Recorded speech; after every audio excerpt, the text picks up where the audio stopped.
Pozdravljene, pozdravljeni, dobrodošle, dobrodošli na dogodku z Mahmoudom Muno. Dogodek, ki je del v bistvu širšega cikla imenovanega Svobodna Palestina, ki ga ob obletnici nakbe, se pravi katastrofe, s katero se spominjamo skupaj z palestinskim ljudstvom razvitega izgona iz palestinskih ozemlji leta 1948, in ta cikel dogodkov Svobodna Palestina se v letošnjem letu odvija v Ljubljani, Kopru in v Mariboru. V Mariboru organiziramo 2 dogodka, se pravi današnjega, in pa še jutri se vidimo v obratu, v galeriji na Trgu Revolucije 9, skupaj z Mohamedom Sabanijem, kjer se bomo pogovarjali o njegovih političnih karikaturah in otvorili razstavo. But today we are happy to welcome Mahmoud Muno. Maybe a lot of you already know him, if not from before, maybe from this year's reporting on educational bookshop. We will speak about this a bit later. But Mahmoud is a writer and publisher, known to many as simply the bookseller from Jerusalem. He runs Jerusalem's celebrated educational bookshop and the bookshop at the American Colony Hotel, both centers of city's literature scene. Muno has degrees in media and communication from the University of Sussex and King's College London. He is active in many cultural initiatives across Palestine and writes regularly on culture and politics with bylines in the London Review of Books and Jerusalem Quarterly, among others. And he recently published the very first Arabic edition of the literary magazine Granta. Mahmoud, welcome to Maribor. Thank you. So the event that is organized by Divja misel, Gibanje za pravice Palestincev and Pekarna Magdalenske mreže is one of many, as I explained before, that is happening today in this week of Free Palestine Week, when we are remembering the Nakba. But when speaking of Palestine, today we want to put emphasis on Palestinian cultural identity, on cultural creation of political thought, of philosophical thought, and we would like to get to know your bookshop much better than most of us do. Some of them we already know that have visited it, but please let's start with this question of introduction of the educational bookshop in East Jerusalem that is run by your family, that was established by your father some 40 years ago. Yeah. And it's now ran basically by 6 brothers and 1 sister. And as I understand, the decisions on what books will be sold and promoted is decided on weekly family dinners. Thank you. Thank you very much for inviting me. It's a really great honor to be here. This is really a magnificent room. Somehow it reminds me of Jerusalem a little bit, with a dome exactly on the top. Indeed, my dad was a teacher, and he taught in a refugee camp in the outskirts of Jerusalem, but actually in Jerusalem, technically. And he was teaching from 6 o'clock in the morning until 12, because the school was a boys' school in the morning and a girls' school in the afternoon. So really the first class was at 6 o'clock in the morning, and he will finish at 12, and he will come home and probably annoy my mom, who was trying to work from home. This is before COVID, this is actually really working from home. She was a tailor, she was trying to make clothes from home to support the family. So she constantly asked him to leave the house and do something useful. And when you are told by your partners to leave the house and do something useful, you start a bookshop. So in 1984, he started the bookshop. And he called it the educational bookshop because in 48, this is a twist of numbers, in 84, Edward Said's uncle closed a bookshop in Jerusalem, and it was called the Palestine Educational Bookshop. When my dad started the bookshop in 84, Palestine was illegal to use in business titles, so he dropped Palestine from the title of the shop, but not from the heart of the bookshop. So the bookshop is called the Educational Bookshop. It's an Arabic and English books about pretty much everything.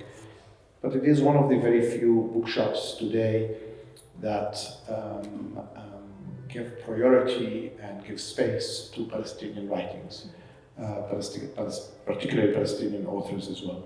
So we are known for also having the strong section on Palestinian history or fiction or literature and so on. But essentially what we are is a community-based bookshop that is in constant reflections to the society and to the context in which we are operating, and we cater for that readership, if you like. We are a responsible bookshop.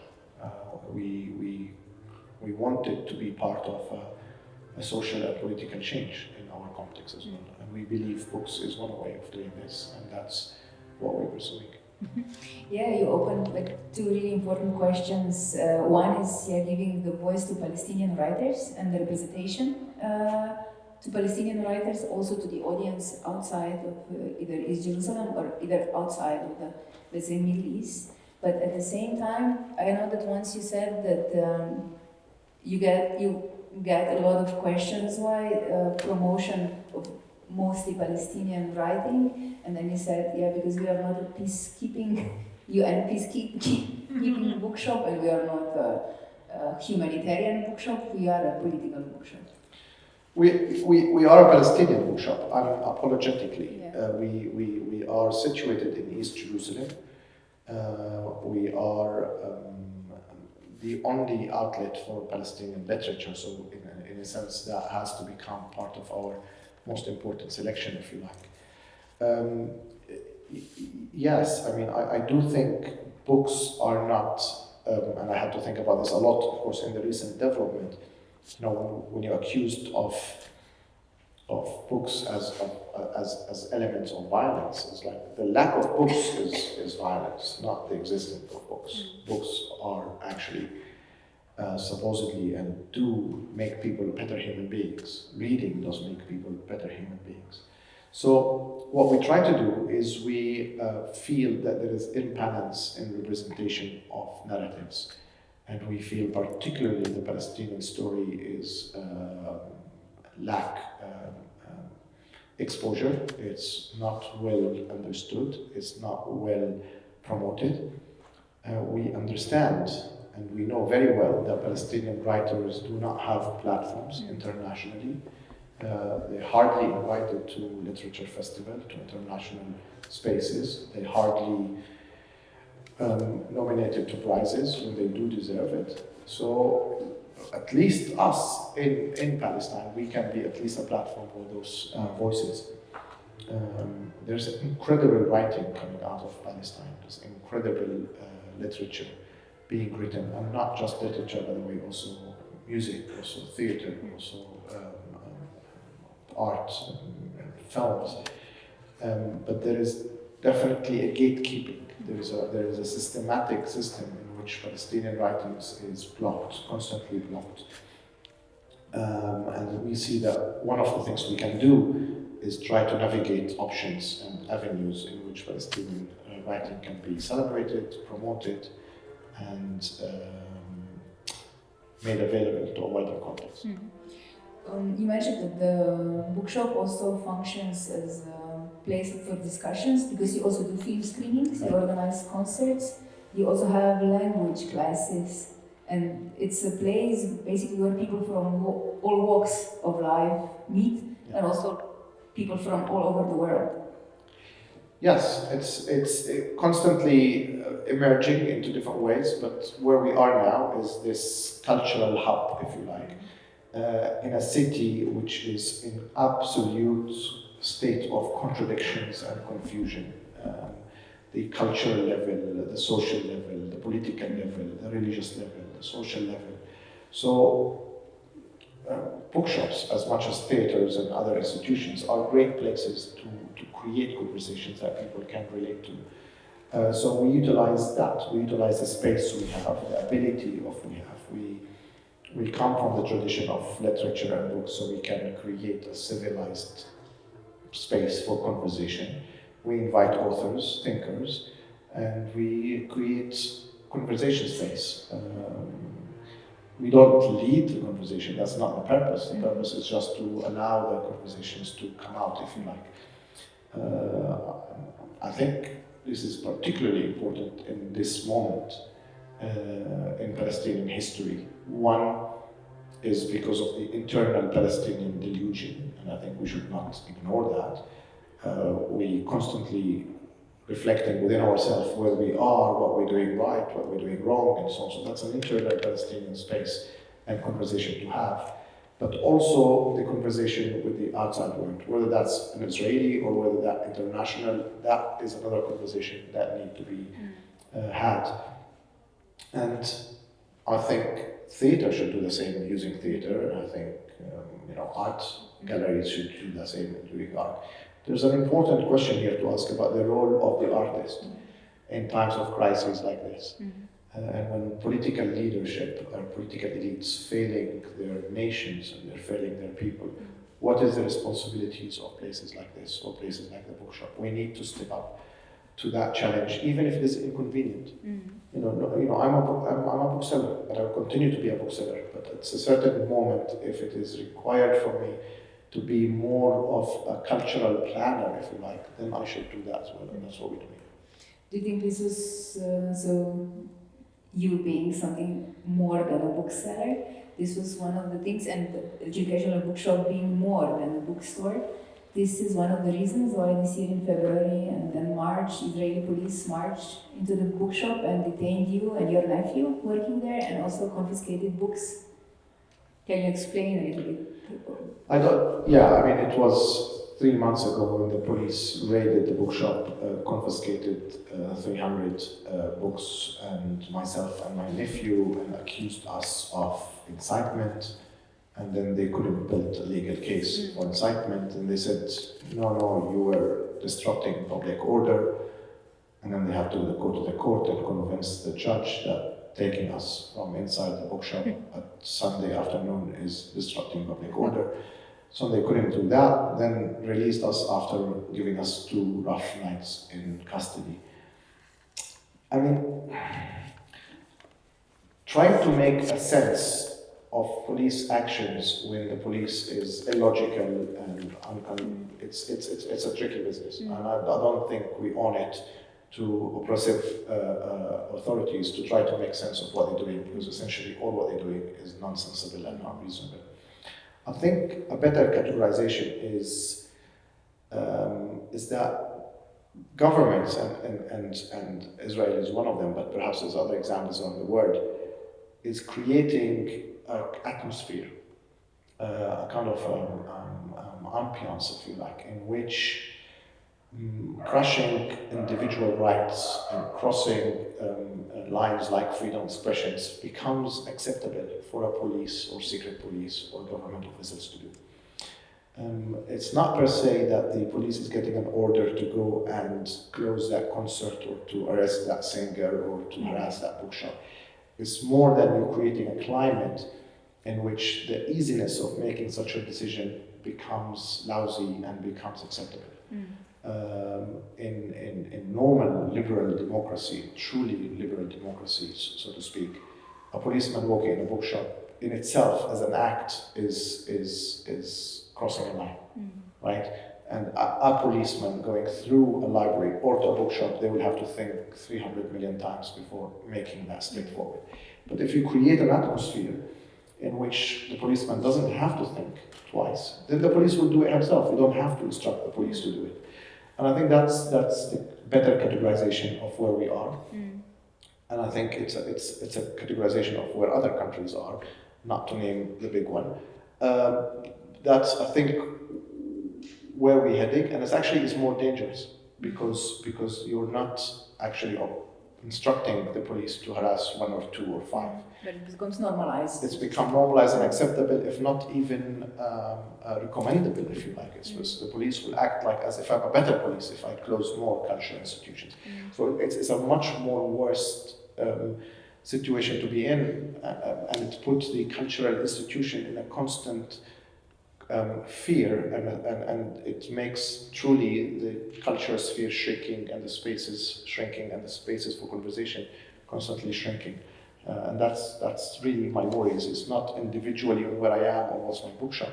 It's on these spaces of expression constantly being shrinking, if not directly because of the government, it's because of the self-censorship, because you start to become scared and you become fearful, and then you draw your own line, and the lines start to become closer and closer. Mm-hmm. This is interesting because even here in Slovenia, where nobody is getting fined or put into jail for speaking out for Palestine, you have more and more public institutions, cultural public institutions, that do not want to specifically say something in support of Palestine because they say they cannot be political, which is absurd in itself because everything is political. So I think this self-censorship is something that is far greater threat to open minds and being active and engaged. Even though we see what's going on in other parts of Europe and in US, but it's funny how this is spreading. Although there is no official, today, state of a word is a bit like boys in high school. It's all bullies, and everyone's learning from the other person how to be even more a bully. So it's actually not to misjudge it, but it's countries are learning from other countries literally how to be worse and how to implement oppressions. So that's why we have even a collective responsibility, not even individual responsibility here, to stand up for our rights and to defend our freedoms. Mm-hmm. Yeah, but also what you said about the normalizations of this kind of acts, specifically for Palestinians, this is another attack on Palestinian political and cultural identity. And it's also once you said that your bookshop survived 2 intifadas, Oslo peace process, and the pandemic, and now it is resilient. We see that it is resilient and it will survive. Yeah, this is an interesting question in a way, because it's I think ultimately one of the goals is to kill and to destroy the Palestinian cultural identity and the collective of the Palestinians as people. So, and I think this is a lost war, to be honest. No one can crush people at the level of their cultural collective. You can destroy cities, you can kill individuals, you can close institutions, but ultimately the cultural identity of people will survive. Will survive, and we have hundreds of examples that we can name through history. I think the Palestinian cultural identity is even more in a strong position to survive. It's to survive because it's widely celebrated and by the Palestinians, whether in Palestine or outside Palestine. It is a sub-cultural identity of the Arab culture, which is there to support and to... I'm not speaking about people or government, I'm speaking about the place in which cultural identity of Palestine exists and lives.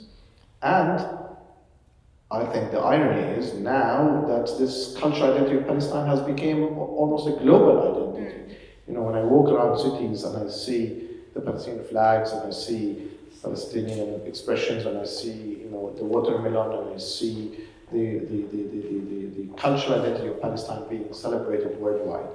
It's actually the opposite of the intended exercise. The Palestinian identity is becoming an international, global, under the elements of solidarity and global solidarity. It's becoming a global identity in one way. I'm not trying to exaggerate. So it's laughable, I think, in a sense, the Israeli attempts to crush the Palestinian cultural identity. They already crushed the kind of political identity of Palestinians. I think we can probably admit that.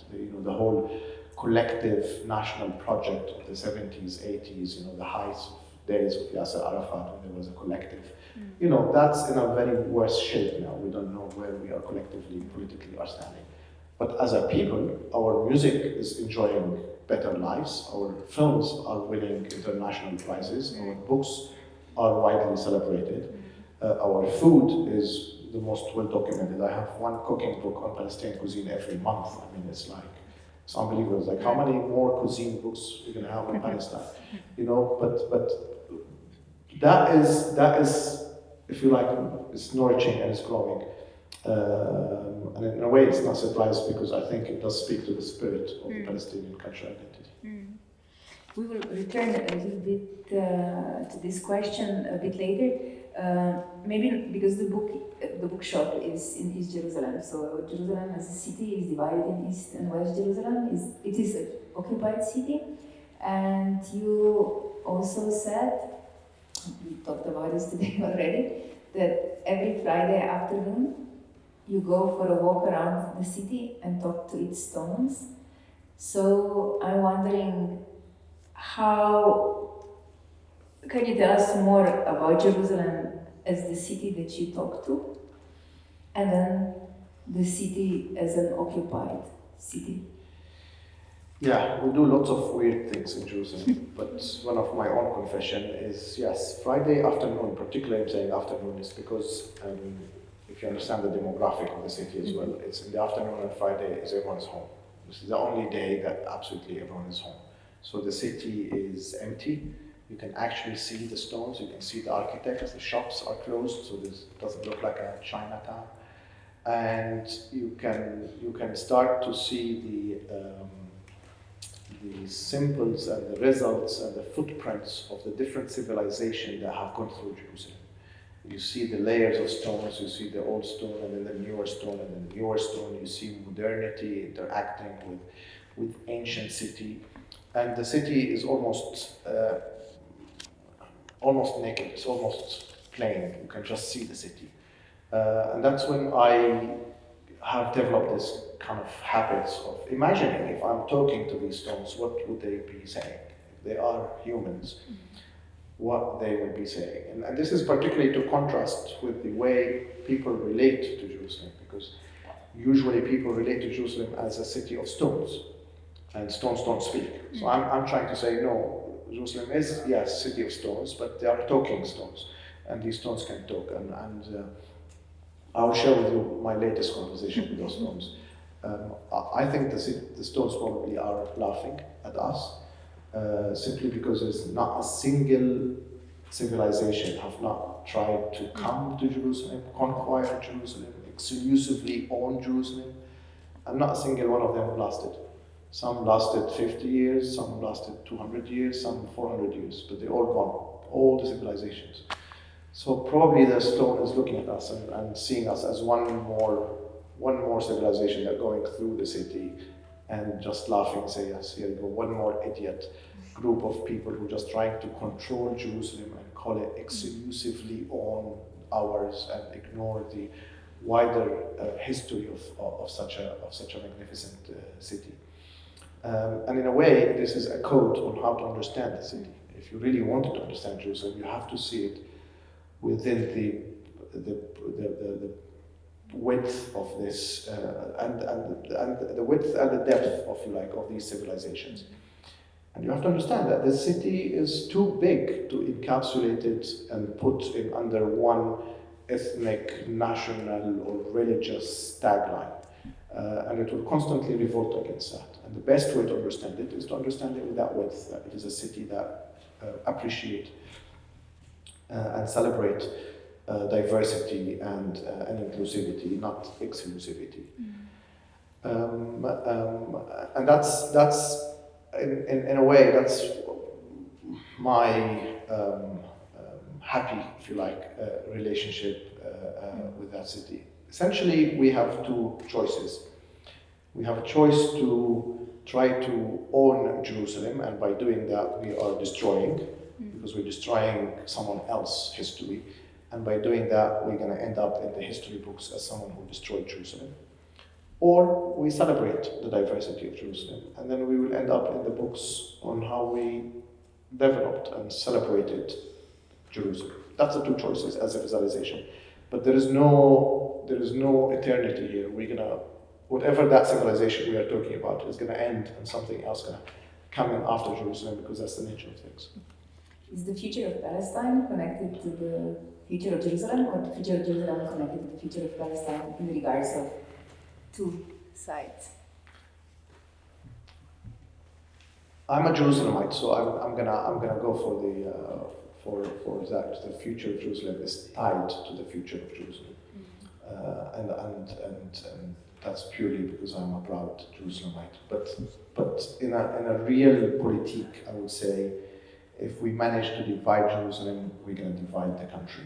If we don't divide Jerusalem, then we're not gonna divide the country. To even spell it and say it more directly, if we really wanted a two-state solution for this conflict, then we really need to start to find ways in how we're going to first divide Jerusalem into two capitals.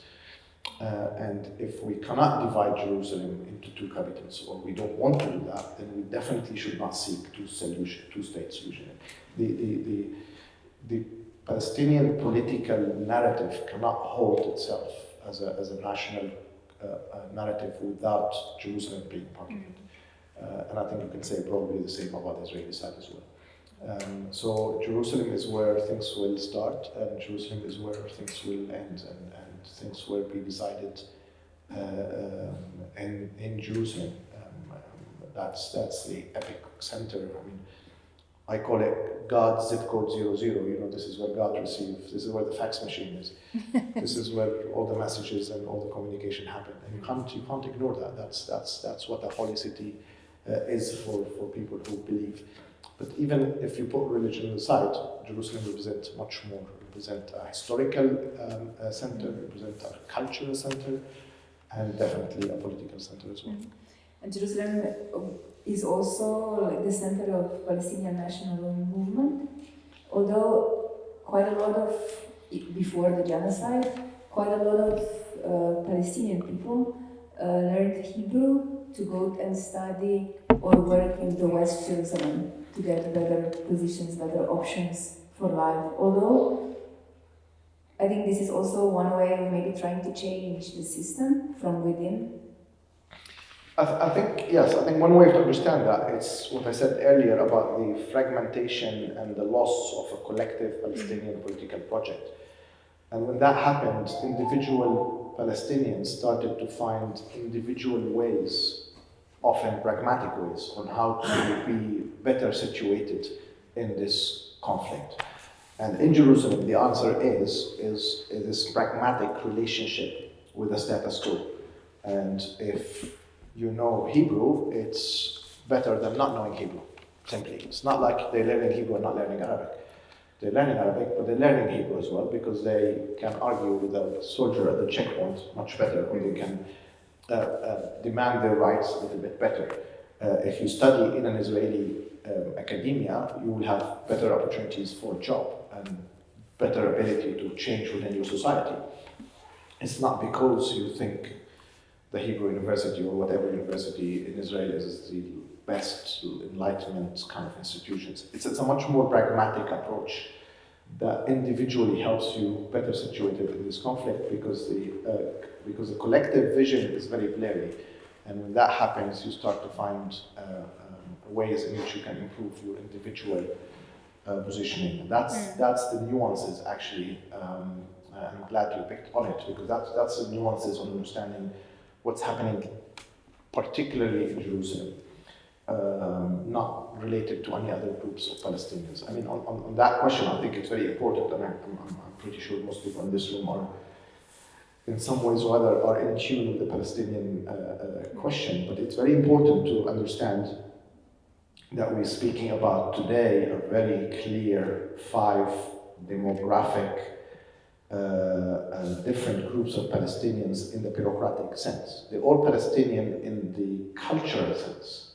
They all use their hands when they talk, they all like hummus, they all speak Arabic, they all dance very well, and that's the cultural identity of the Palestinians. But bureaucratically speaking, or legally, we have been divided into 5 subgroups. There are the Palestinians inside Israel proper, there are the Palestinians in Jerusalem, there are the Palestinians in the West Bank, there are the Palestinians in Gaza, and there's a Palestinian diaspora. You will have to understand this, and understand the nuances of each group in order to inform your opinions. Because as we speak, there will be a Palestinian sitting in the Israeli parliament trying to make laws or stop laws at this point of time. And there will be another Palestinian who cannot drive his car 5 kilometers before reaching a military checkpoint that they can't cross. So before we speak about the Palestinians they do not, they can, they cannot, we have to speak about which Palestinians we are talking about, because the rights and the privileges that are given to the Palestinians, or rather taken away from the Palestinians, are different according to these 5 groups. Different plate numbers, different ID numbers, different realities as well. So in Jerusalem, there is this nuanced dynamics that you are speaking about. In the West Bank, it doesn't exist, of course, because the Palestinians are caged into big prisons and they can't even go anywhere outside that prison as well. In the Palestinians within Israel proper, they already swollen into the Israeli state, and therefore they speak Hebrew anyway, because from day one in their school, they are learning Hebrew alongside Arabic as well. So the nuance in Jerusalem is particularly on those 400,000 people in Jerusalem and their relationship to the West. Maybe also when you walked with around Maribor and you were finding it really nice that it has a lot of water resources, you gave a really nice metaphor what would happen if you would want to flood Jerusalem. I don't want to flood Jerusalem. I don't want to record this. Metaphorically. Yeah, I was envying you for the notion of having water, because I think one of the hardship of Jerusalem is the lack of water. Not in the tap, which is also true, but there's no river, there's no lake, there's no even streams at this point. There's no sea, of course, and I think cities that are not living by the sea and lacks lakes and rivers are actually hard cities. I think part of Jerusalem hardship, in addition to everything else, is the lack of water.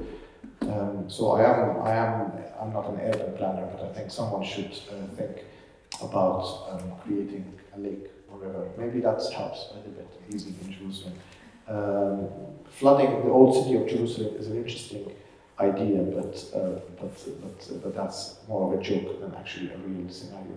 But there has been a lot of, for those who are interested in urban planning, but also on anthropology studies, there has been a lot of studies in Palestine about the Jabal al-Bahar, the conversation between the mountain and the sea, because Palestine does enjoy that diversity of cities that sit in the hilltops and cities that sit in the coast. And the cultural differences can be really interestingly be studied from an anthropological point of view between people who live in the city and people who live in the coast in a very small place. I mean, we're speaking essentially about a very small place, but also on costumes, on behaviors, on food, and everything else between these two people of the city and people of the mountain. Jerusalem is a mountain city.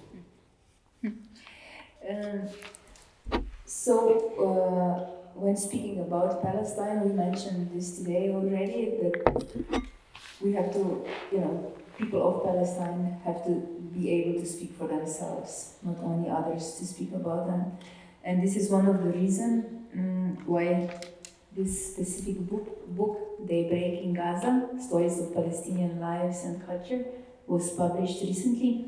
And also because nowadays, when we speak of Gaza, we mostly speak about the horrors of the genocide and the numbers of how many people are killed, wounded, how many buildings were erased from the landscape.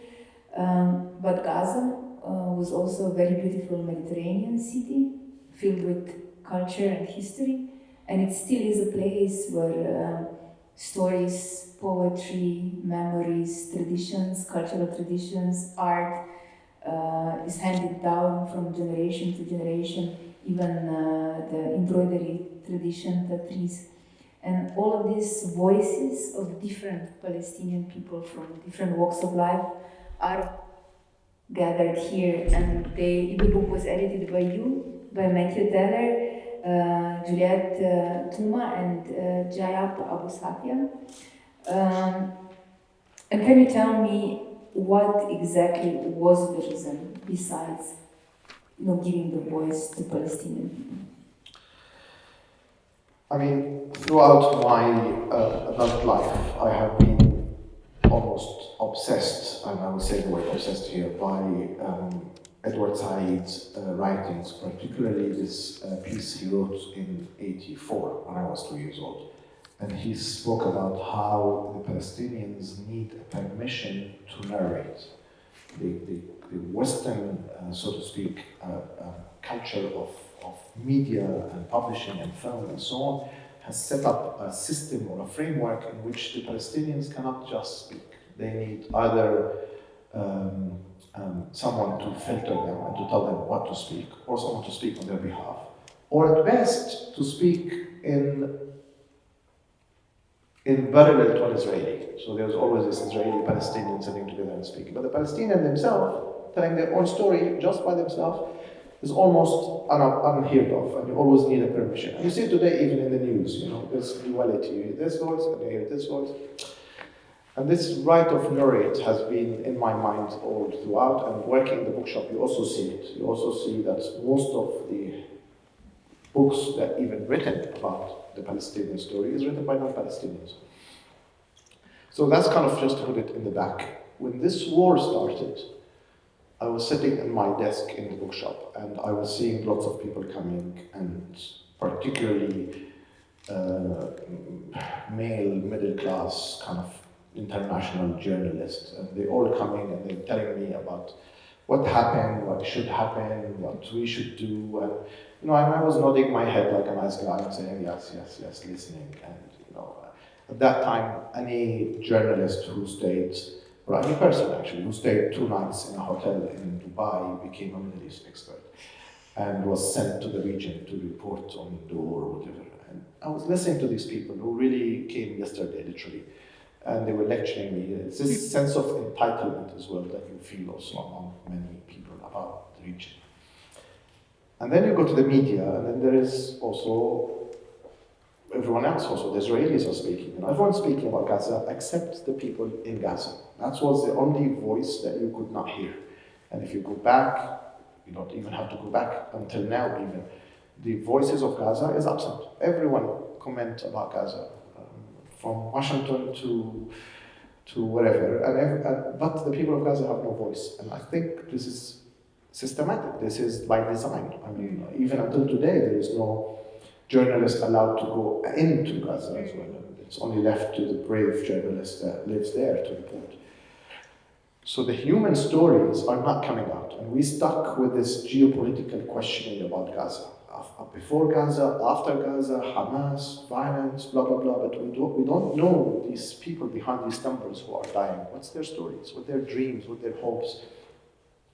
So I felt as a bookseller who always kind of played the rule that I am only talking about other people's work. That's my prescribed jobs, and I was very happy with it.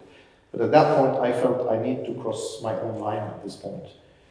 Because someone needs to seek out these stories, and they seek them out now, not 5 years from now. It has to be now. And not someone has to appropriate these voices. These voices need to be presented in their own author names, in their own way. So essentially, me and a team of editors, 4 of us, we reach out to the network of people we know, and people started to kind of name dropping and recommend other people. And we ask people to write about whatever they like. They want to write about their past, they want to write about their present, they want to write about their future, but they should write whatever they like. And we edited this volume and we presented it in this book with the people's name, their real name and their real biographies. And it's, in a way, it's a very temporarily immediate intervention to elevate and to amplify the voices of these people, not to co-opt it and not to ignore it either, but just to allow a bit more space for human stories and for people to actually converse with us and tell us about what's going into their head. I was astonished by the willingness of people to speak. Because I think that the compiling the stories was quite a process. It was very quick. I mean, I know how books are being made, and this is probably one of the fastest thing ever, because there was an urgency, and the publisher understood the emergency of the case, and we wanted to interview people as fast as they're being killed, essentially. I mean, it's a very depressing 6-7 months in which we constantly, and we thought the book would be half in size, but people kept sharing, and people kept recommending others to share. And there's something really important here to highlight. Everyone we talked to, they knew that we're writing this book, or we're putting up this book in English to international audience like this. I was thinking, like, who really want to do that? They already see that the word has let them down, turning, deaf ears and blind eyes with it. But I was surprised, and I think this is a credit actually to the people of Gaza, that they did not lose the faith and in humanity, believing in the humanity of the word. They believed that if their stories, as raw and as clear and as simple as it is, goes to people around the world, people will sympathize and will create solidarity and will demand this to change for them. So they wanted to converse the word. When the whole world doesn't want to converse with Gaza, Gazans wanted to converse the word. And they see through us, through this book, a way in having that conversation. And it's left for readers like this to decide on that conversation. But we dealt with these stories with absolute responsibilities. We tried to kind of help people write them with a notion of hope and optimism at times of bleakness and absolute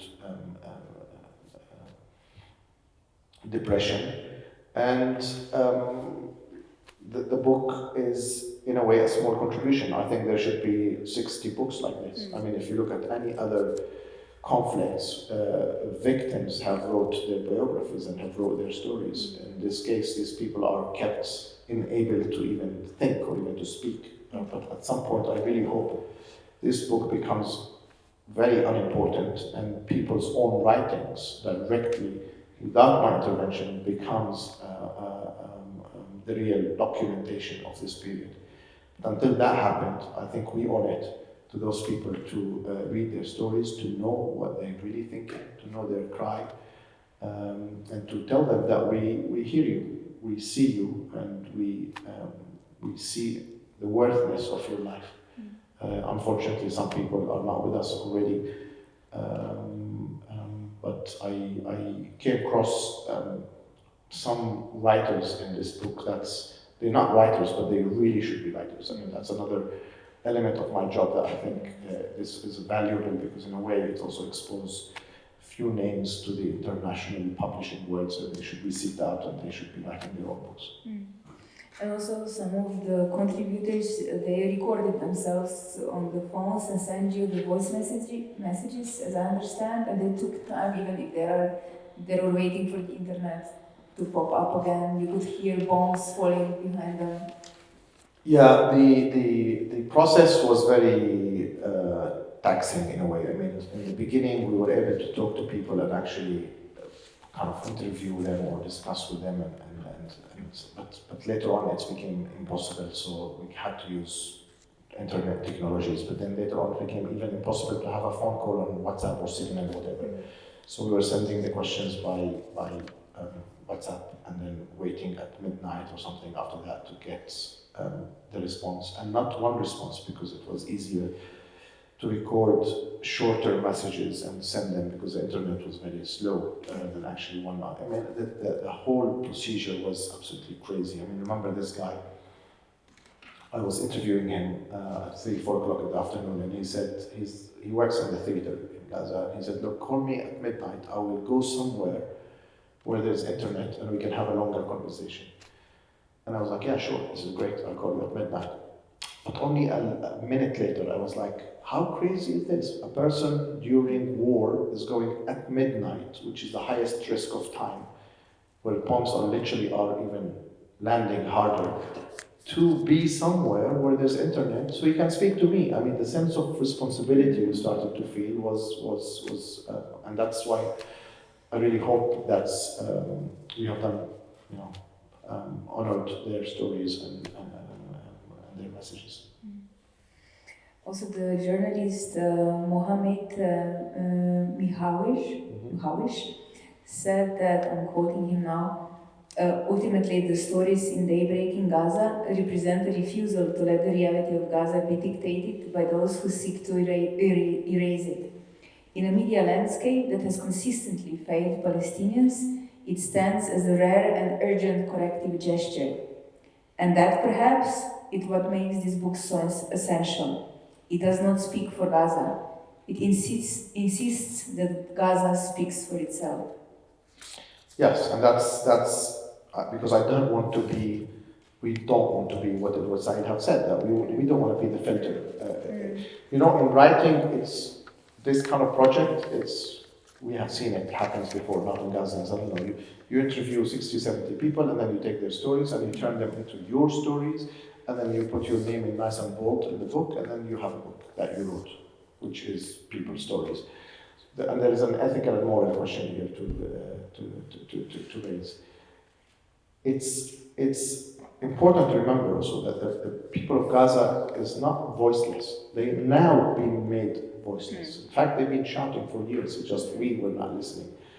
But that's why the intervention at this point need to be measured. You are helping them reaching out for their stories, but you're not co-opting their stories as well. So that's why, these stories will tell you about lots of things. Some of them even contradict with another story. But that's two people. We're not trying to pretend there is one holistic story of Gaza that you wanted to write. And in fact, that's what we're careful not to get to in a way. Different voices can say different things. We can have the falafel shopkeeper, we can have the lawyer, we can have the farmer, we can have the theater guy, we can have the musician, we can have the liberal, we can have the bit more national, we can have the diversity of voices because there is 2 million people. We forget that what's people in Gaza is almost like the equal number of the entire Slovenia, if I'm not mistaken, right? So also to think that there should be one kind of threads that's the voice of the people is also ridiculous. And also the importance of books like this, giving Palestinians their voice, letting them speak for themselves, is also, I think, like a way of stopping the dehumanizations of Palestinians that's happening from the side of Israel and the Western countries aiding and abetting Israeli genocide and occupation and apartheid, which is trying to represent Palestinians and downgrading them as unsophisticated people or collectives, so people without education, bookshops, books, and art, cultural tradition. Yeah, I can't agree more. I would even add, say also the opposite is dehumanizing. To expect that these are superheroes, which is some of us are guilty of thinking, is also dehumanizing. If you drop a bomb in a house, everyone in the house is going to die. These people are not, and a lot of them actually said that, don't expect, we're not gonna survive 10,000 pounds kind of worth of bombs being dropped in one day in one house. We're not superhumans. We're not superhumans, and we have our faults like everyone else. So the dehumanizing can work 2 points. One is actually think of these people as nothing and uncultured and uncivilized, but also thinking of them as, and I'm fearful sometimes we think of this this is Gaza. They have survived it before, they have survived it again. No, they might not. They actually might not. And if you starve people, they will die out of food. They're not gonna eat sand. At the end of the day, they're humans like us as well. And that's why I think it's a call for the urgency to stop this bloodbath that we're seeing daily on our screen, and to give people a chance to live. Shall we read something from the book?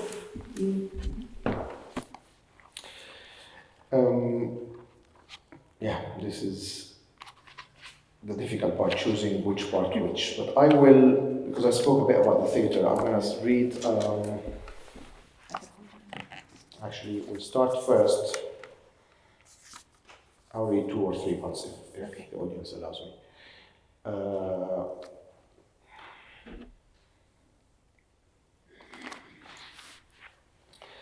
My name is Noor El-Din Hajjaj. I'm a Palestinian writer, I'm 27 years old and I have many dreams. I'm not a number, and I do not consent to my death being a passing news. Say too that I love life, happiness, freedom, children's lover, the sea, coffee, writing, Fairuz, everything that is joyful, though these things will all disappear in a space of a moment. One of my dreams is for my books and my writings to travel the world, for my pen to have wings that no unstamped passport or visa rejection can hold back. Another dream of mine is to have a small family, to have a little son who looks like me, and to tell him a bedtime story as I rock him in my arms.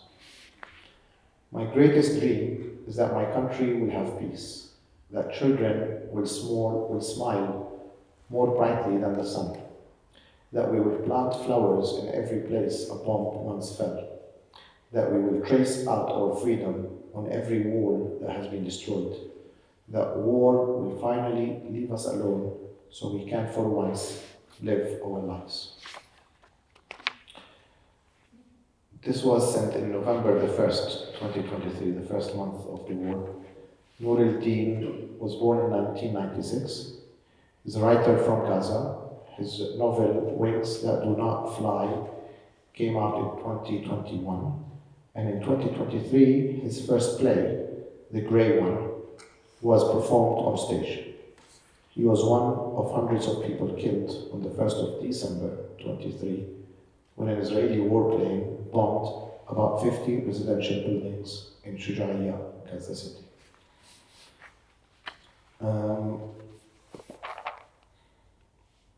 There's a very capable theater person in Gaza called Hussam Madhoun. And he's been writing his daily diary out that's been translated to many languages. I don't know if many people in this room have came across it. But this one I'm gonna try to find is the one he sent to us, and it's probably one of my favorites.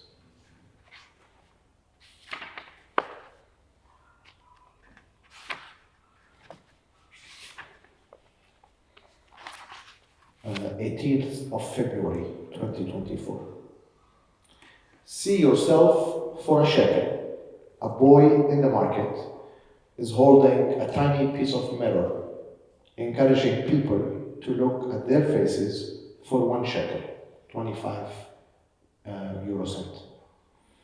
He's making a living by offering a very rare service. I have not seen my face since I arrived in Rafah many weeks ago.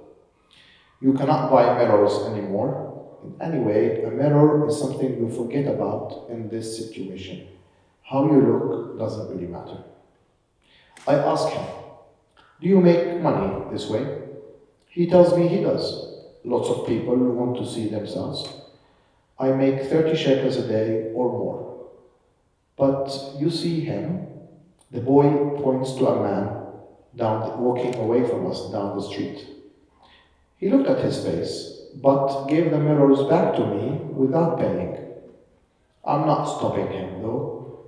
He had a cut from his face all the way down to his chest. A long, horrible cut, not healed well at all. I think it was from shrapnel. He looked at his big, ugly scar, and when he gave me back the mirror, I saw he was crying, so I let him go. I took the boy's mirror, and I looked at my face. It's got very skinny. I have no mirror for shaving, so the stubble on my chin is all uneven. Some bits are longer than others. I am a mess. I did not cry. I gave the child 2 shekels and continued walking. The concept of a mirror as a reflection, as a personal reflection, is a very powerful one. You asked me earlier about, what's the real reason for the book, and I think I have 3 daughters at home, 11, 9 and 7.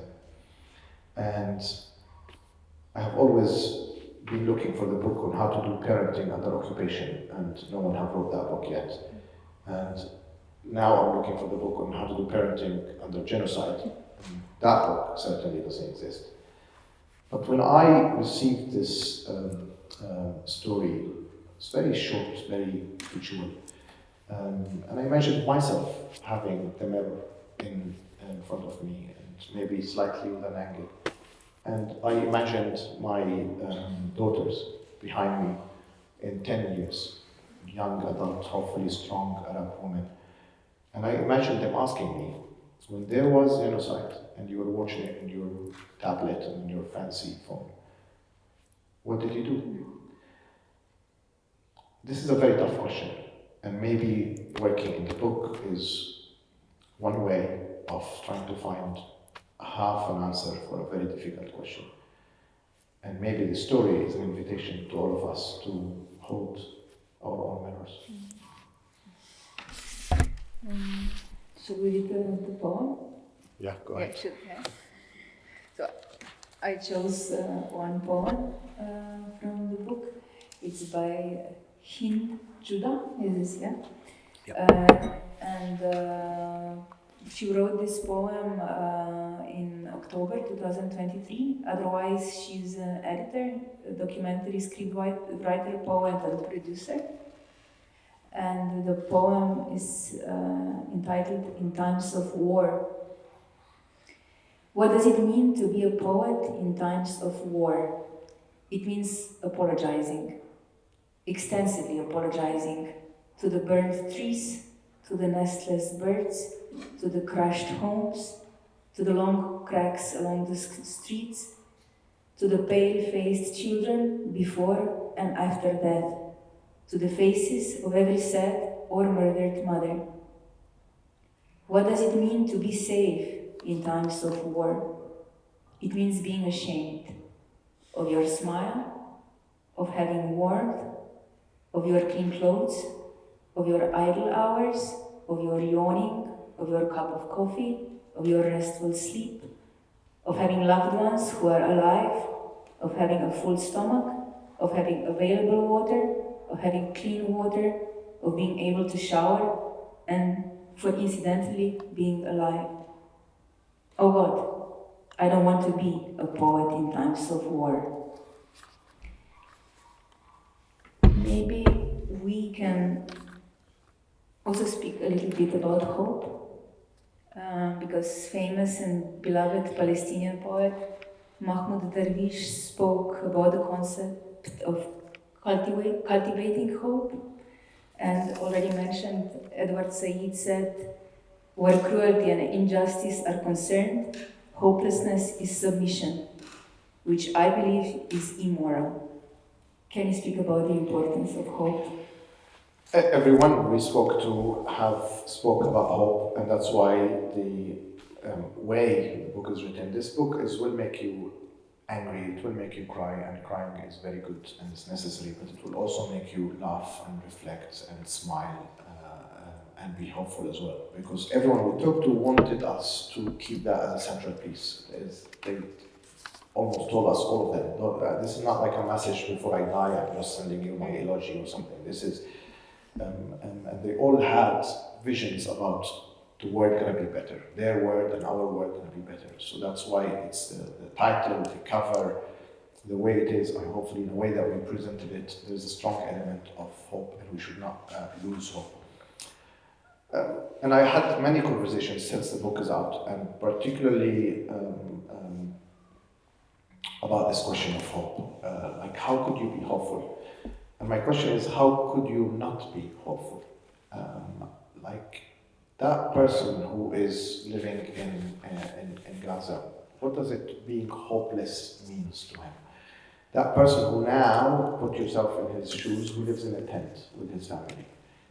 You know, what does hopelessness means? It means that he's gonna stay in the tent all the time, forever, or it means a bomb gonna fall and he's gonna die. Hope, I think, if you allow me to be a bit more vulgar this evening, I think hopelessness is excessive privilege. That's, I think, people who have not been in a very tough situation can afford to be hopeless. But people who are living the tragedy, they are hopeful. You know, you go and you visit your loved one in the hospital, and you can see that they going through a very rough time, but you're hopeful that they're going to get better, because that's what you want. Because hopelessness means you're doing nothing. If you are hopeless about Gaza, fine. You can just get away with your life, and then you can live your life and so on. But you cannot tell the people in Gaza that they have to be hopeless, because for them, hope is the only thing that they wake up the next day in the morning, and they clean their tent, and they try to get water and food for their kids, and they're looking forward for the day after. So we live in such a divided world that some people think that, you know, hopeful is a product. You go to the supermarket and you just buy a couple of hopes and then you become hopeful. And that's why the quote you said by Mahmoud Darwish is actually quite powerful one. You have to cultivate it. You plant it, you water it, you see it grown, you wait for the sun, and then you cultivate it. And then that's a process, and you keep doing it. And I think that's my answer to everyone who asks, how do the Palestinians can be hopeful? It's because we cannot be hopeless, because that's not an option. And I'd like to remind people of that, because that's also hope is in a way is a motivation. It's in a way that what keep us wanted to change our context or other people's context, or to stop the suffering, or to stop the war in this case, because of our hope for the future. We must keep the hope for the future. We deserve a better future, and we will have a better future, I'm pretty sure. Yeah, I also believe that.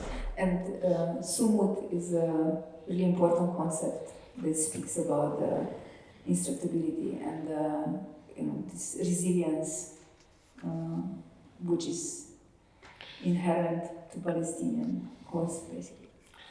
Yeah, resilience, or what we call sumut, which also manifests itself in different ways, and I think it's also too unjust to narrow it in one definition, even resilience. These terms grows into cultures and to societies, and without understanding the package in which they emerge, it's very hard to understand them. Because resilience can also be criticized in so many ways as being very passive. You're just doing nothing, and you're just resilient. You're just standing. You're withholding. And in that sense, it's passive. I think resilience can also be active as well. But yeah, and I appreciate that we're living in a very peak moment worldwide. Wherever we look, there's a depressing news coming our way. But that's precisely we have to keep holding to hope. Before we give opportunity to the audience to ask some questions, I would like to ask you if you can recommend some books from educational bookshop. Oh, wow. If you would want to come to Jerusalem or order online. That's really what I should be asking in the beginning, because I should really just be speaking about books. Yeah, and I'm not going to get into a very long conversation about Palestinian literature and the journey in which Palestinian literature has emerged and continue to strive. But at least from what is available, and also from what's available in the local market, I think in terms of fiction, the works of Ghassan Kanafani from the 70s and the 80s is a must-read. And the later in the 2000s and now, Susan Abu Hawa's writing A Notice that You Have Mornings in Jenin is a fantastic dramatized novel of reality in Palestine. I think it's one of the best books to understand the Palestinian story if you want to read it in a fiction form. I particularly think the works of Raja Shahade in the contemporary context, particularly writing his diaries, are very, very, very, very important.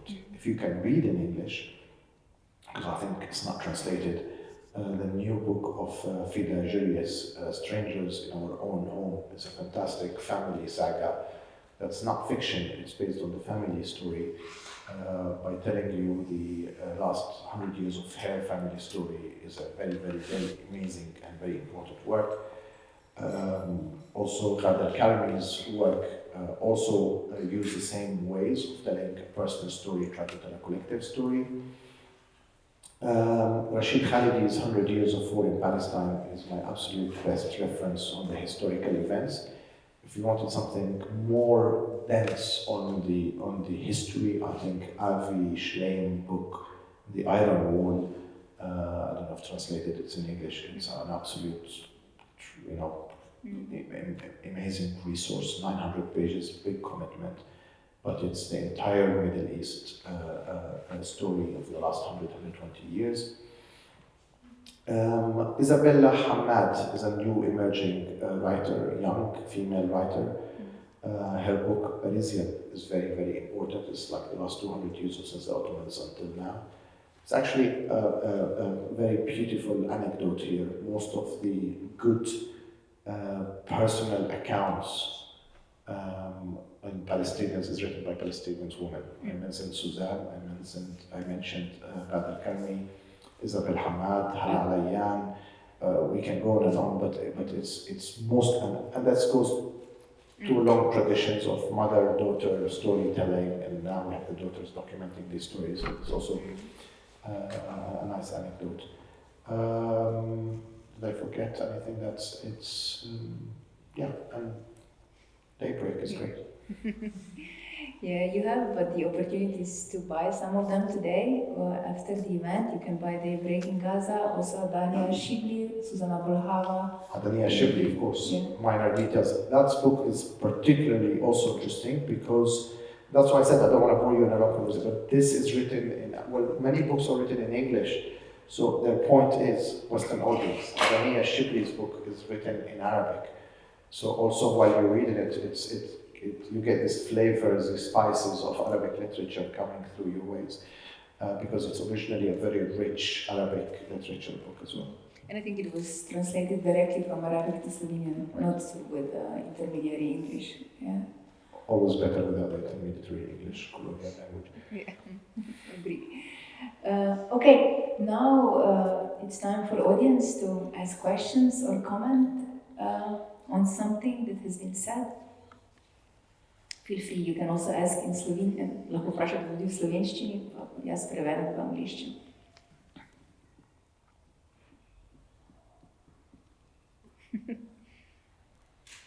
On your opinion, how the other Palestinians can help you? You gave them the voice, yes? But how can the other Palestinians help the people in Gaza? How to make them a better place? You just said you have hope that one day it will be better. What is pragmatic way to make this place a better place? I don't know exactly where your question is going, but let me try to answer it nevertheless. I'm the worst person on telling people what to do. So it's how the Palestinian could help the Palestinians, but also how the neighboring countries, but how could you help the Palestinians? I'm very bad at telling people what to do. I think everyone, depending on his context and his understanding and his ability, and knows themselves what they can do and what the spaces and what is the spaces that they are operating when, and each one do what he can. I sat in a bookshop, I value literature, I agree, and I believe that books are important, and my response to what I can do is write books. If I'm a doctor, I will go and volunteer in some medical work, but I'm not a doctor, I work in literature. If your question is largely on what the Palestinian kind of collective approach on where we're going and where we're heading, if that's the point of the question, then I would say there is a need for a complete internal Palestinian discussion on lots of things, including what freedom and liberation means to us. And how we see it, and we need to develop some sort of a revival of our national project. And I think, if I to say my opinion directly on how this could be, I think we need to start to find liberation that include and that unite rather than a vision that exclude.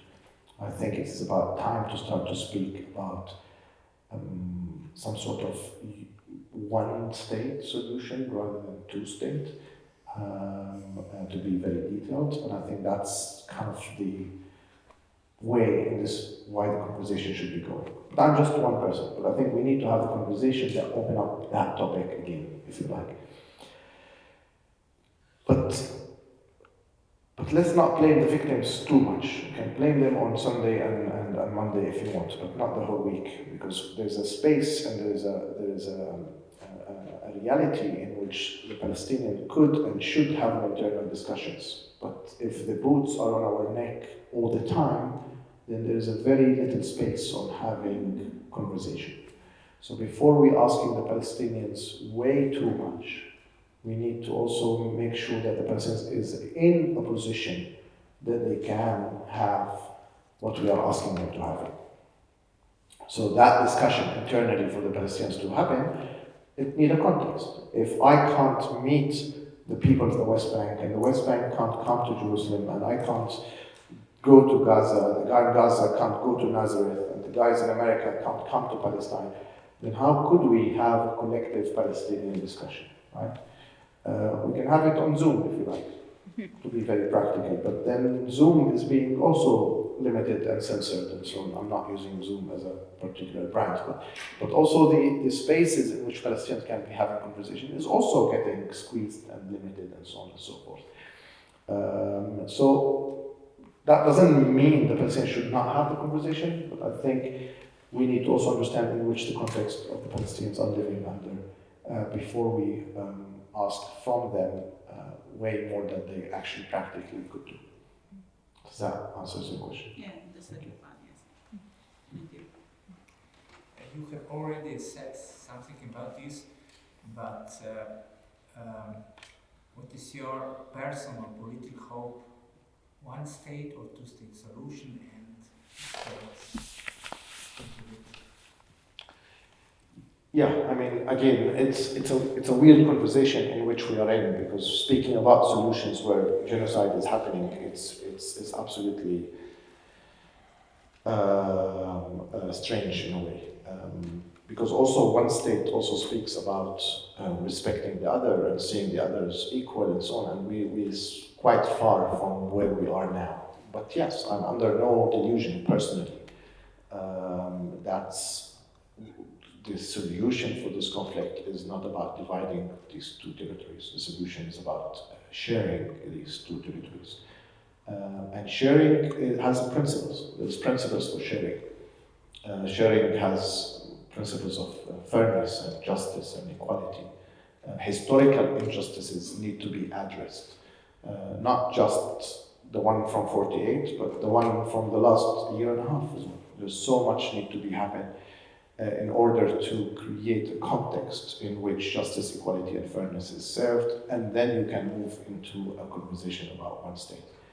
And that's why I'm trying to avoid the notion of coexistence and so on. It's of course that's ultimately where we're going, but masters and slaves coexist. That's not the coexistence we're speaking about. We're speaking about coexistence as equals, as with a concept of justice and fairness.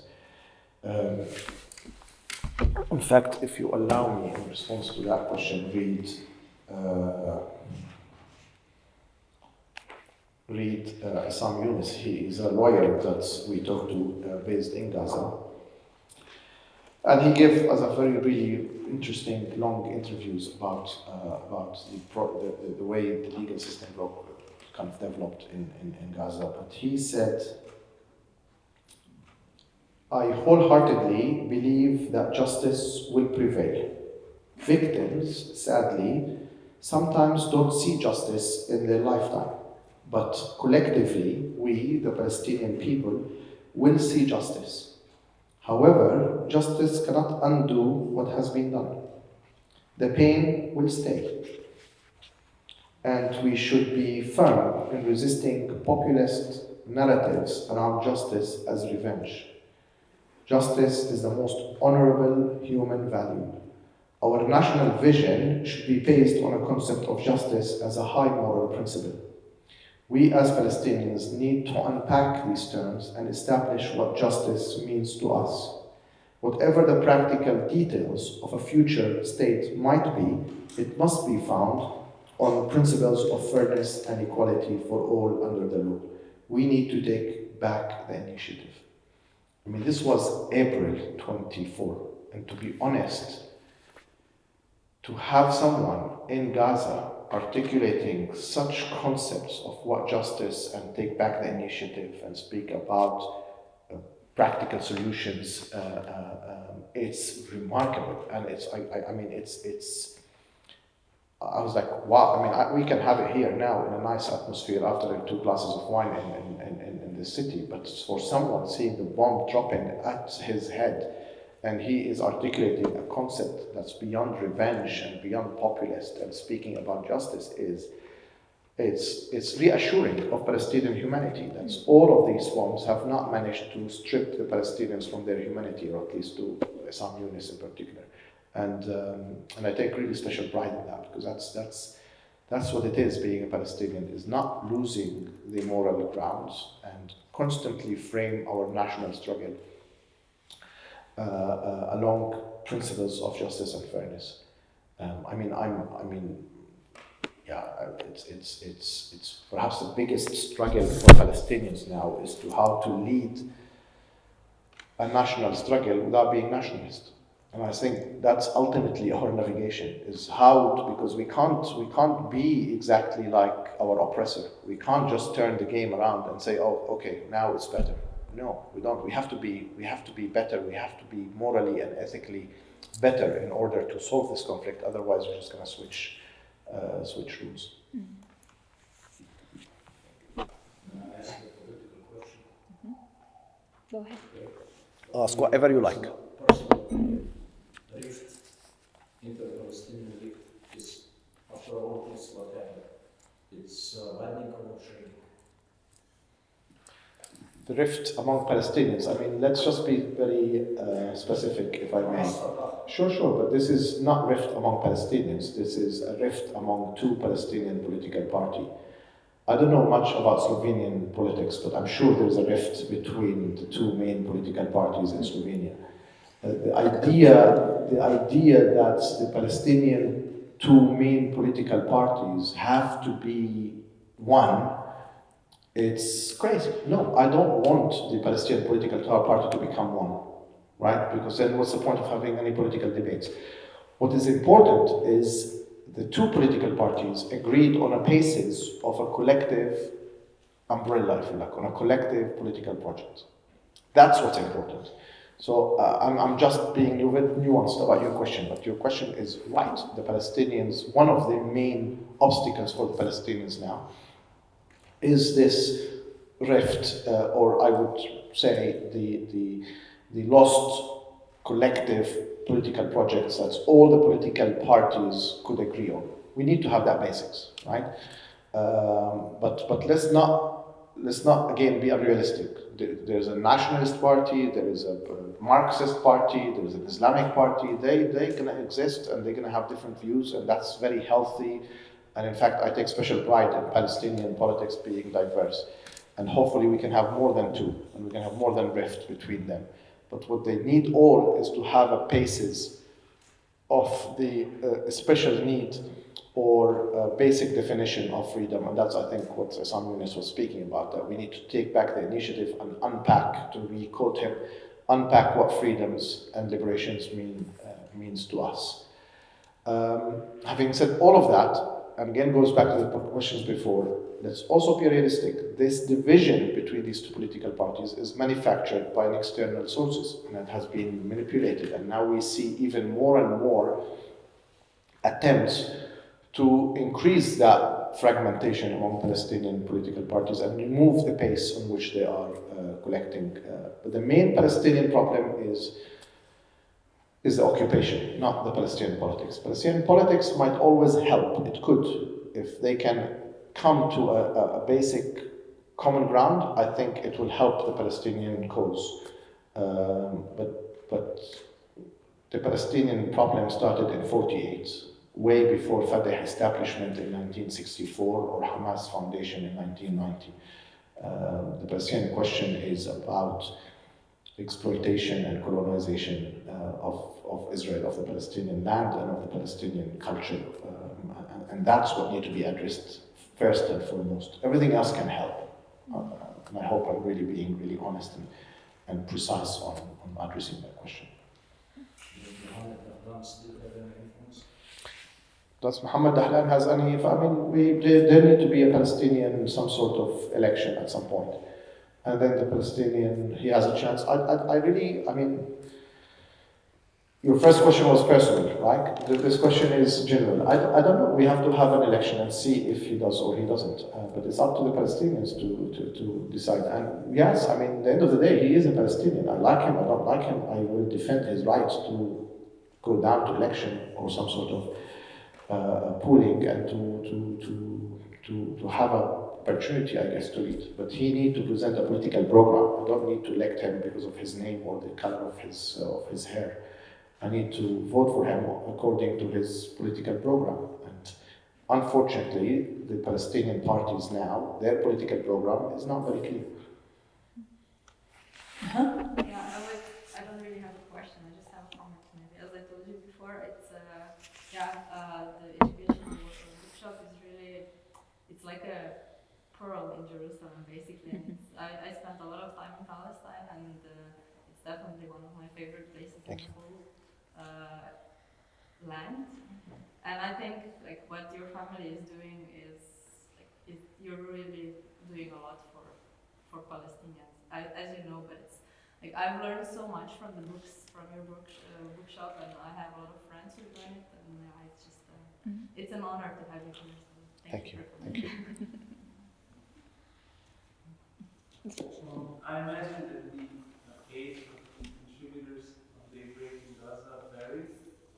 You perhaps know, or could you tell us what the youngest contributor is and the oldest contributor, what their age is like?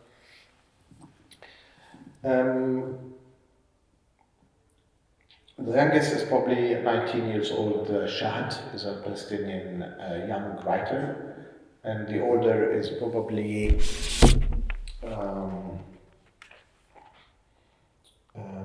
Khoury was his first name, and I actually could read a small paragraph from him.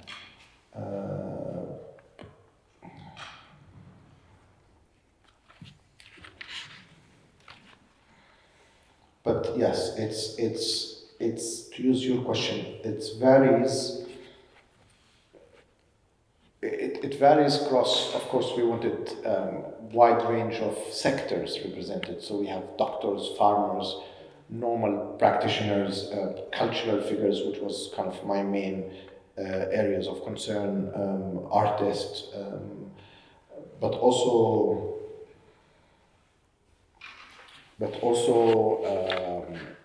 generational.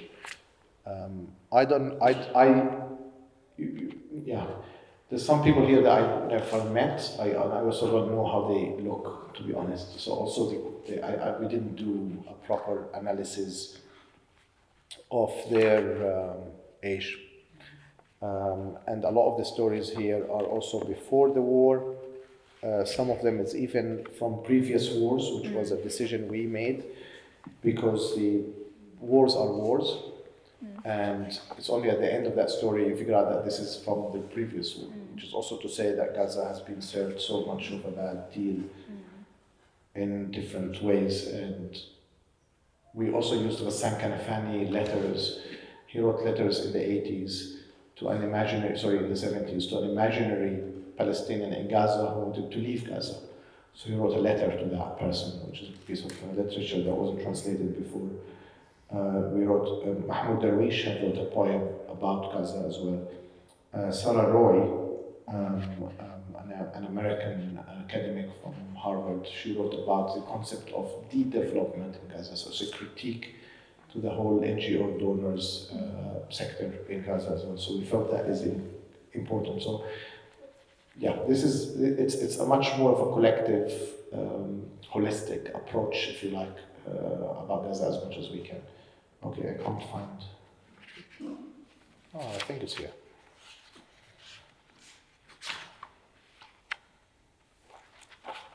This is from Yusuf al-Khoury, and Yusuf al-Khoury is, if I read his biography, he's a theologian, was born in Gaza in 1986.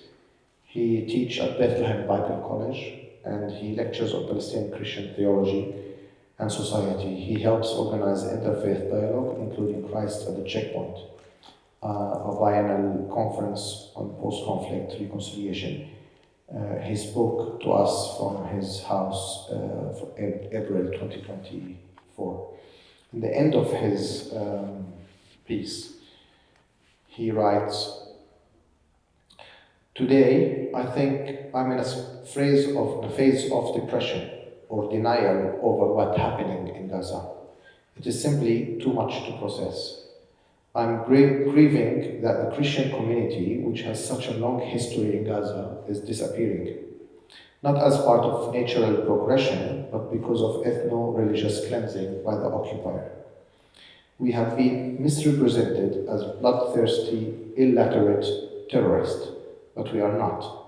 We are a beautiful, life-loving, caring community that will host you, feed you, and protect you. The world needs Gazans, people who refuse to give in to despair, people who will always find a way to prevail. You cannot erase Gaza. You can occupy Gaza. You can destroy Gaza, but you will never take it away from us. It is the same as in 1948, when the colonizers tried to erase Palestine from our memory and failed. Now they are trying again. We will not give up. We will not give in. We will always rebuild Gaza in our memories and in our imagination and in our hearts until one day we will rebuild Gaza for real."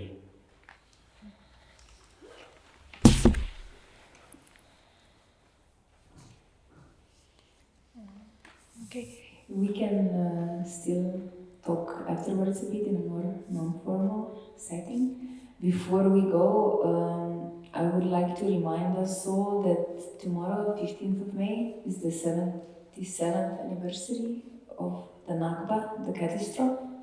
And until tomorrow, or today, you can still sign the petition by Amnesty International Slovenia, held up by my colleague.